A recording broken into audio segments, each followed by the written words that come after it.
వ్యక్తి కోట్ల విలువ చేసే ఒక విగ్రహాన్ని దొంగతనం చేయడానికి వస్తాడు. అందుకని ఇతడు లోపలికి చొరబడడానికి గోడ మీద ఒక అయస్కాంతాన్ని పెట్టగా ఆ గోడ వెనక ఉన్న తాళం చెవి ఆ అయస్కాంతానికి అంటుకుంటుంది. అప్పుడు ఇతడు జాగ్రత్తగా తన చేతిలో ఉన్న అయస్కాంతాన్ని మెల్లగా కదుపుతూ ఉండగా గోడపై ఉన్న ఆ తాళం చెవి కూడా ఇతడు కదిపినట్లుగానే కదులుతూ ఉంటుంది. ఆ తరువాత ఇతడు జాగ్రత్తగా ఆ ఇనుప తలుపు మీద ఆ తాళం చెవిని మెల్లగా అయస్కాంతం సహాయంతో జరుపుతూ ఉంటాడు. ఇంతలో ఒక్కసారిగా ఆ తాళం జారి కింద పడిపోతూ ఉండగా ఇతడు ఒక్కసారిగా దాన్ని పడిపోకుండా మళ్లీ అయస్కాంతాన్ని అడ్డుగా పెడతాడు. అయితే సెక్యూరిటీ వాళ్ళు మాత్రం ఇవేమీ పట్టించుకోకుండా పేకాటాడుతూ ఉంటారు. అప్పుడు ఈ వ్యక్తి జాగ్రత్తగా ఆ తాళం చెవిని శబ్దం పడకుండా కింద పడేస్తాడు.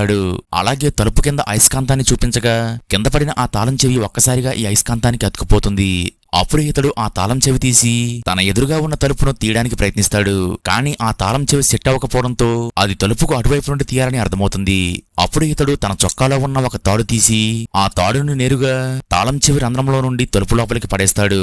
అలాగే తన దగ్గర ఉన్న ఒక హుక్ తీసి అటువైపు పడిన ఆ తాడును తలుపు కింద నుండి మెల్లగా తన వైపు లాక్కుంటాడు. అలాగే ఆ తాడుకి జాగ్రత్తగా ఈ తాళాన్ని సెట్ చేసి తలుపుకు అటువైపు పంపుతాడు. అలాగే ఆ తాడుని జాగ్రత్తగా లాగుతూ ఉండగా ఆ తాళం చెవి నేరుగా తలుపుకు అటువైపు వెళ్లి సరిగ్గా ఆ తాళం చెవి రంధ్రంలో పడుతుంది. అప్పుడు ఇతడు చుట్టూ తిప్పి ఆ తాళాన్ని రంధ్రంలో సరిగ్గా సెట్ చేస్తాడు. ఆ తరువాత ఇతడు తన దగ్గర ఉన్న కటర్ సహాయంతో ఆ తాళం చెవి అంచును తిప్పగా ఒక్కసారిగా ఆ తలుపుకి ఉన్న లాక్ ఓపెన్ అవుతుంది. అప్పుడు వీళ్ళిద్దరూ కంగారు పడకుండా ఆ విలువైన విగ్రహం ఉన్న ప్రదేశానికి వస్తారు. అప్పుడు ఇతడు వెంటనే ఈమెను పక్కనే ఉన్న ఒక గదిలోకి తీసుకువెళ్లి ఆ గదికి ఉన్న తాళాన్ని తీసేసి డోర్ లాక్ అవ్వకుండా టేప్ అంటించి ఆ తాళాన్ని యథావిధిగా గోడపై పెట్టేస్తాడు. అలాగే తన దగ్గర ఉన్న ఒక చిన్న వస్తువుని తీసి దాన్ని క్రాస్ ఆకారంలో సెట్ చేస్తాడు.